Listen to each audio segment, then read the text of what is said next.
malade. Drôle d'histoire. Je suis gravement malade et on ne me donne pas de médicaments.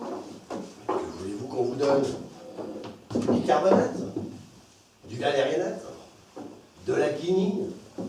Voilà la philosophie qui recommence. Oh, quel châtiment. Je vais proposer à Costia un sujet de nouvelle. L'homme qui voulait. Dans ma jeunesse, je voulais devenir écrivain et je ne le suis pas devenu. Je voulais être éloquent et j'ai toujours parlé très mal. Et voilà tout, intitulé, comment dire. Et il me fallait tellement d'efforts avant de pondre une conclusion. Je voulais me marier et je ne suis pas marié. J'ai toujours désiré habiter la ville et je finis mes jours à la campagne. Voilà tout. Je voulais devenir conseiller d'État et le suis devenu. Ça, je ne l'ai pas cherché. C'est arrivé tout seul. Se plaindre de la vie à 62 ans, avouez que ce n'est pas généreux. Mais comprenez donc, je voudrais vivre. C'est de la légèreté d'esprit. D'après les lois de la nature, toute vie doit avoir une fin. Vous raisonnez comme un homme blasé. Vous êtes rassasié. La vie vous laisse indifférent. Tout vous est égal. Pourtant, vous aussi, vous aurez peur de mourir. La crainte de la mort est une crainte animale. Il faut la surmonter. N'ont une peur consciente de la mort que ceux qui croient en la vie éternelle et que leurs péchés terrorisent. Mais vous, premièrement, vous ne voyez pas. Et deuxièmement, quel crime avez-vous commis? Vous avez servi dans la magistrature pendant 25 ans. 28 ans. Nous empêchons Constantin Marie de travailler. Ça ne fait rien. Dites-moi, docteur, quelle ville avez-vous le plus aimé à l'étranger? Oh, Gênes, Pourquoi Gênes? la foule est extrêmement attachante. Quand on sort de l'hôtel le soir, les rues sont pleines de monde. On déambule avec le peuple, ici ou là, en ligne brisée. On partage la vie des gens. On se confond psychiquement avec eux. Et l'on commence à croire qu'il existe vraiment une âme universelle. Comme celle que Nina Zarechnaya interprétait jadis dans votre pièce. D'ailleurs, où est-elle, l'hôtel? Je pense qu'elle se porte bien. On m'a dit qu'elle menait une vie peu banale. Qu'en est-il au juste? C'est une longue histoire, docteur. Racontez-la brièvement. Elle s'est sauvée de chez elle pour vivre avec Trigorine. Vous saviez cela? Oui. Elle a eu un enfant qui est mort. Trigorine a cessé de l'aimer et comme il fallait s'y attendre, il est retourné à ses anciennes amours, qu'il n'avait d'ailleurs jamais vraiment quittées. Par manque de caractère, il réussissait, je ne sais comment, à satisfaire tout le monde.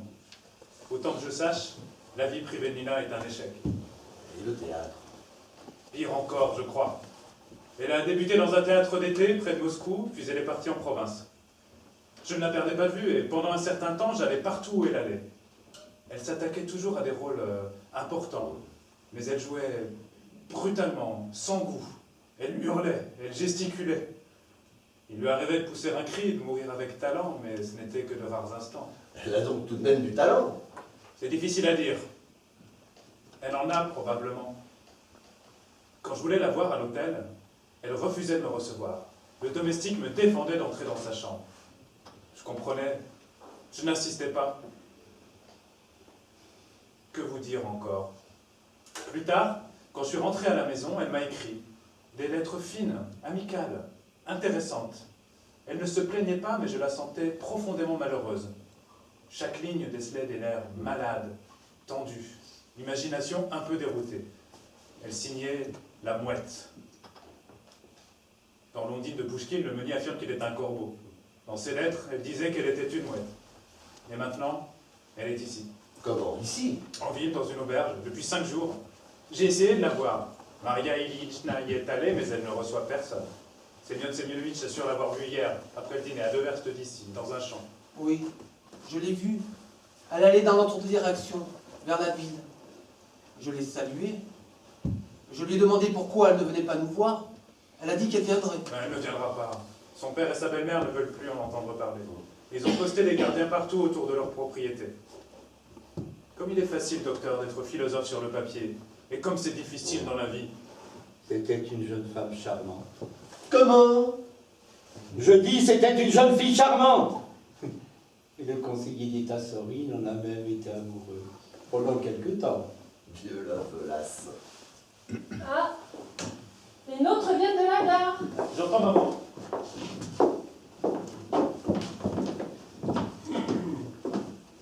Nous vieillissons tous. Nous nous effritons sous l'influence des éléments. Mais vous, très estimé, ce chemisier clair, cette vivacité, cette grâce.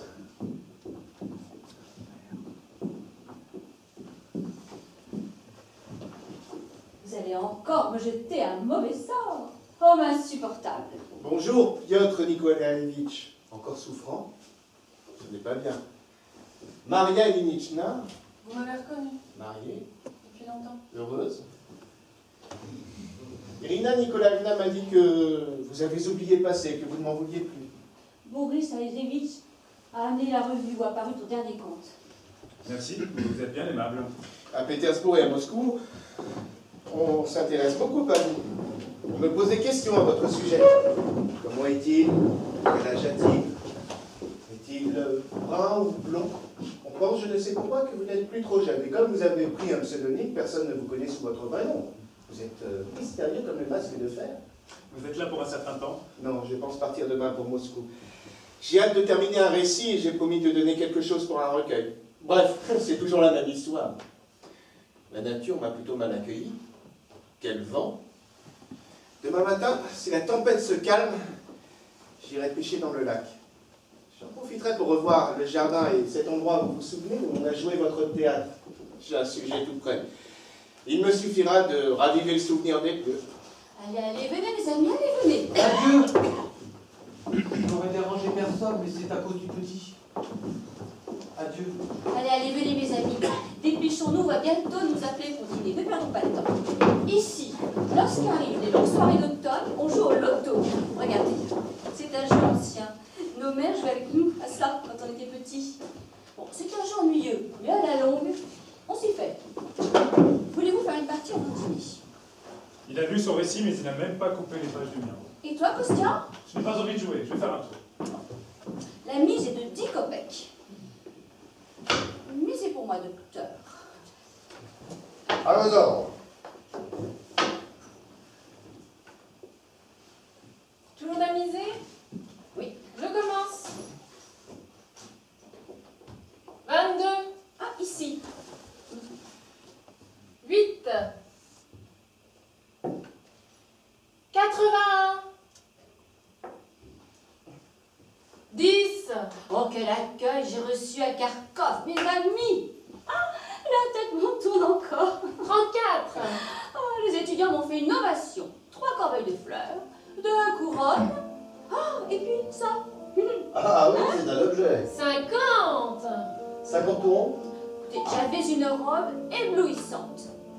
Que l'on dise ce que l'on veut de moi. Alors, pour la toilette, je ne crains personne. C'est Kostya qui joue. Elle est triste. Oh, les journaux disent beaucoup de mal de lui. 77. Pourquoi y fait-il attention? Il n'a pas de chance. Il n'arrive pas à trouver un ton personnel. Il écrit des choses étranges, mal définies. Parfois, cela tourne au délire et pas un seul personnage vivant. 11. Petroucha, tu t'ennuies? Il dort. Le conseiller d'État d'or. 7. Si j'habitais une maison 90. pareille, est-ce que je songerais à écrire? J'aurais étouffé cette passion pour ne plus aller qu'à la pêche. 28. Prendre une perche ou un goujon, quelle joie! Eh bien, moi, je crois en Constantin Gavrilovitch. Il y a quelque chose en lui. Sa pensée s'exprime en images, ses contes sont colorés et vifs. Je les sens fortement. Dommage qu'il n'ait pas d'idée clairement définie. Il suscite un climat et c'est tout. Ce n'est pas assez. Faites-vous pourtant, Irina Nikolaevna, que votre fils soit devenu écrivain? Je n'ai encore rien lu de lui, figurez-vous. Je n'ai jamais eu le temps. 26. Boris Alexevitch, vous avez oublié quelque chose ici. Quoi donc? Un jour, Constantin Gavrilovitch avait tué une mouette. Je m'en souviens pas. Vous avez chargé de la faire empailler. Je m'en souviens pas. 66. Comme il fait sombre, d'où me vient cette soudaine inquiétude? 88.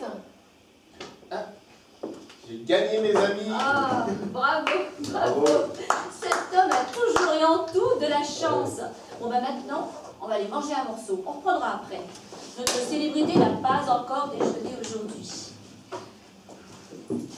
Et toi, Kostya Lestivalus, qui allait bien manger? Non, maman, je n'ai pas faim. Oh, bah ta guise. Petroucha les a donnés. Je vous raconterai comment on m'a affecté à Kharkov. Oh là là. Moi qui ai tant parlé de formes nouvelles, je me sens glissé vers la routine. L'affiche sur la palissade annonçait un visage pâle encadré de cheveux noirs. Annoncé, encadré, ce sont des clichés. Je commencerai par le passage où le héros est réveillé par le bruit de la pluie. Tout le reste est à supprimer. Ma description du clair de lune est trop longue, trop recherchée. Grigori, lui, s'est créé des procédés. Tout lui est facile. Le goulot d'une bouteille cassée qui brille sur la digue, l'ombre noire de la roue d'un moulin, et voilà sa nuit de lune toute prête.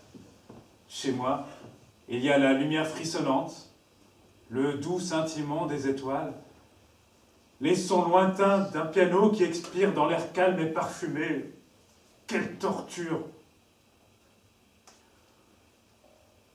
Ouais, je suis de plus en plus persuadé qu'il ne s'agit pas de formes anciennes ou modernes, mais d'écrire sans penser à tout cela, pour libérer son cœur, simplement.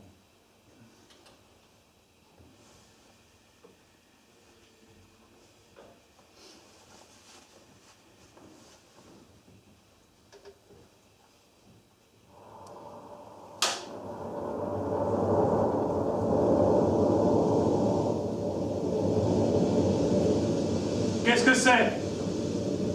On n'y voit rien. Quelqu'un a descendu les marches en courant. Qui est là? Nina! Nina!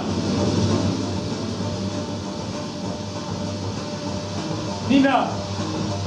Nina! J'avais comme un pressentiment. Toute la journée, mon cœur a terriblement souffert. Oh, ma chérie, ma bien-aimée, elle est venue. Mais il ne faut pas pleurer.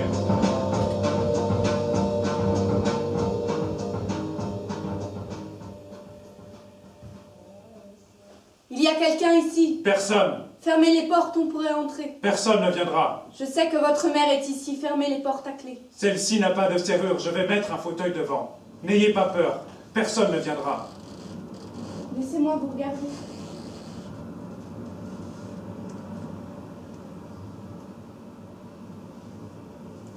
Il fait bon ici. Il fait chaud. Jadis, c'était le salon. J'ai beaucoup changé. Oui, vous avez maigri. Vos yeux sont plus grands. Comme c'est étrange de vous voir, Nina. Pourquoi ne me laissiez-vous pas venir? Pourquoi n'êtes-vous pas venu plus tôt? J'allais à votre hôtel chaque jour, plusieurs fois, et je restais sur votre fenêtre, comme un mendiant. J'avais peur que vous me détestiez. Je rêve toutes les nuits que vous me regardez sans me reconnaître. Si vous saviez. Depuis que je suis ici, je ne cesse d'errer près de ce lac. Je suis venue souvent près de votre maison, mais je n'osais pas entrer. Asseyons-nous.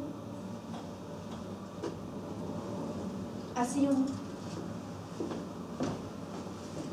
Et parlons. Parlons. Il fait bon ici. Il fait chaud. Intime. Vous entendez le vent? Il a ce passage dans Tourgueniev. Heureux qui par une nuit pareille possède un toit, un coin chaud. Je suis une mouette. Non, ce n'est pas ça. Où étais-je? Tourgueniev, oui. Et que Dieu vienne en aide à tous ceux qui errent sans abri. Ce n'est rien. Nina, vous pleurez encore. Nina, Ce n'est rien, ça me soulage. Il y a 2 ans que je n'ai pas pleuré. Tard dans la soirée, hier, je suis allée au jardin voir si notre théâtre était toujours là. Il est encore debout. Je me suis mise à pleurer pour la première fois depuis 2 ans. Et ça m'a fait du bien. Mon cœur s'est calmé. Vous voyez, je ne pleure plus. Ainsi, vous êtes devenu écrivain. Vous êtes écrivain et moi actrice, tous les deux dans le tourbillon. Jadis, j'étais heureuse comme une enfant. Je chantais le matin en me réveillant. Je vous aimais. Je rêvais de gloire. Et maintenant? Demain, de bonne heure, je partirai à Eletz, en 3e avec des mougies. À Eletz, des marchands cultivés m'assommeront de compliments. La vie est brutale. Pourquoi aller à Eletz? J'y ai accepté un engagement pour tout l'hiver. Il est temps d'y aller. Nina, je vous maudissais. Je vous détestais, je déchirais vos lettres et vos photographies. Mais à chaque instant, je me rendais compte que mon cœur vous était attaché pour toujours. Je n'ai pas la force de ne plus vous aimer. Depuis que je vous ai perdu et qu'on a commencé à publier mes récits, la vie m'est devenue insupportable. Je souffre. Il me semble qu'il y a 90 ans que je suis au monde. Je vous appelle. Je baise la terre que vous avez foulée. Partout, je vois votre visage et ce doux sourire qui illuminait les meilleures années de ma vie. Pourquoi dites-il cela? Pourquoi? Je suis seul, sans aucune affection. J'ai froid comme dans un souterrain. Tout ce que j'écris est sec, dur, sombre. Restez ici, Nina, je vous en supplie, ou permettez-moi de partir avec vous. Nina, au nom du ciel. Nina, pourquoi? Ne m'accompagnez pas, j'irai seule. Où allez-vous maintenant? En ville. Irina Nikolaïevna est ici. Oui. Mon oncle n'était pas bien, nous lui avons télégraphié de venir. Pourquoi dites-vous que vous avez baisé la terre sur laquelle j'ai marché? Il faut me tuer. Je suis tellement fatiguée. Il faut que je me repose. Je suis une mouette. Non, ce n'est pas ça. Je suis actrice, mais oui. Lui aussi est là. Mais oui, ce n'est rien. Oui. Il ne croyait pas au théâtre. Il se moquait toujours de mes rêves. J'ai fini par cesser d'y croire moi aussi. J'ai perdu courage. Puis les tourments de l'amour, la jalousie, la crainte continuelle pour mon petit. Je devenais mesquine, insignifiante. Je jouais bêtement. Je ne savais que faire de mes mains, comment me placer en scène. Je ne contrôlais pas ma voix. Vous ne connaissez pas cette situation.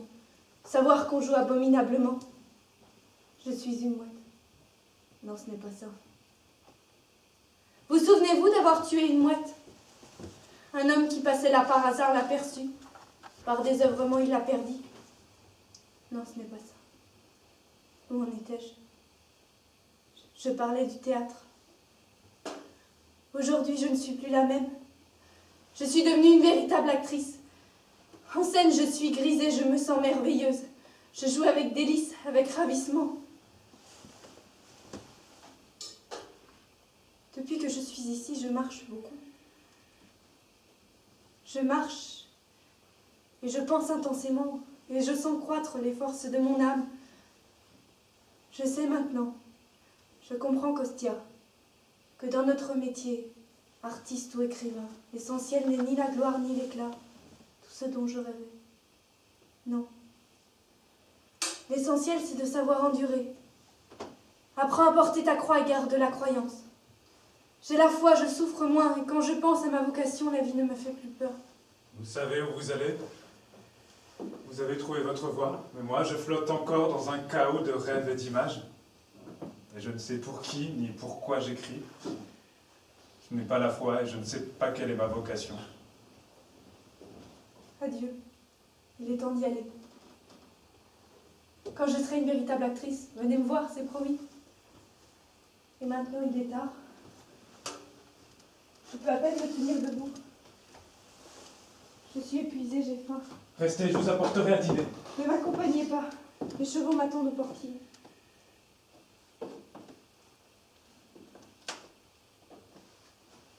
Donc elle l'a amené ici.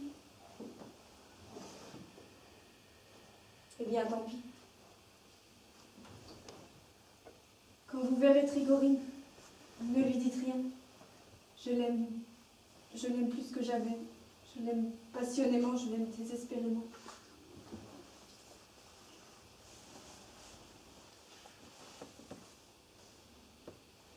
Comme on était heureux jadis, Kostya. Vous vous rappelez?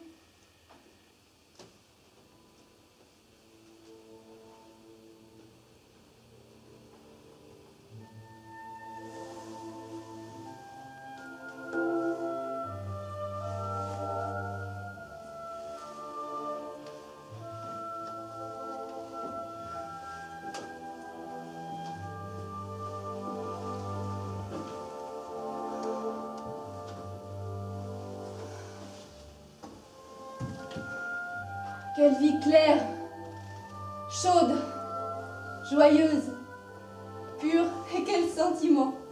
Des sentiments pareils à des fleurs délicates et exquises. Vous vous rappelez? Des hommes, des lions, des aigles et des perdrix, les poissons silencieux habitant des eaux, les étoiles de mer et toutes celles qu'on ne pouvait voir à l'œil nu. Bref, toutes les vies. Toutes les vies se sont éteintes, ayant accompli leur triste cycle. Dans les prés, les cigognes ne se réveillent plus, et l'on n'entend plus le bruit des hannetons dans les bosquets de tilleuls. Depuis des milliers de siècles, la terre ne porte plus d'êtres vivants, et cette pauvre lune allume en vain sa lanterne. Les hommes, les lions, les aigles et les perdrix, les poissons silencieux, habitant des eaux, les étoiles de mer, et toutes celles qu'on pouvait voir à l'œil. Bref, toutes les vies, toutes les vies,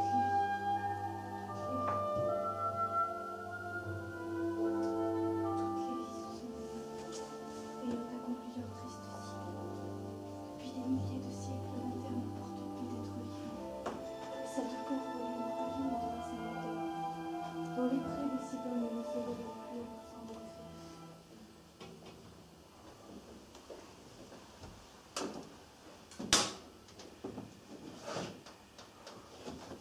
Il ne faudrait pas qu'on la croise dans le jardin et qu'on le dise à maman. Cela pourrait faire de la peine à maman.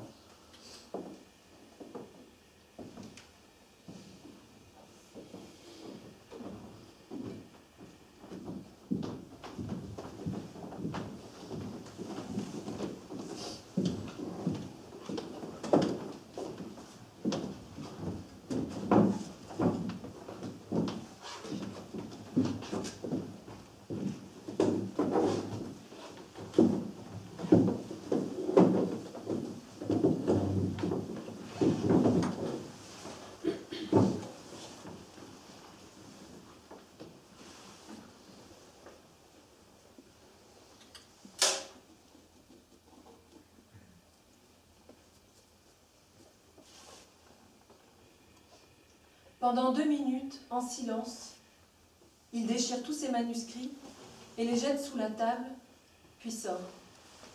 Dorme. Essayons d'ouvrir la porte. C'est étrange. On dirait que cette porte est fermée à clé. Il entre et remet le fauteuil à sa place. Une course d'obstacles. Entre Arkadina, derrière elle Yakov portant des bouteilles, Chamraev, Trigorine, puis Macha. Arkadina. Posez le vin rouge et la bière pour Boris Alexeyevitch ici, sur la table. Nous boirons en jouant. Eh bien, asseyons-nous, mes amis. Dorn conduit Trigorine vers l'armoire. Voici l'objet dont je vous ai parlé tout à l'heure. Il lui montre la mouette empaillée. Celui que vous aviez commandé. Trigorine, regardant la mouette. Je ne m'en souviens pas. Il réfléchit. Je ne m'en souviens pas. Qu'est-ce que c'est? Dorn. Ce n'est rien. Quelque chose a probablement éclaté dans ma trousse. Ne vous effrayez pas.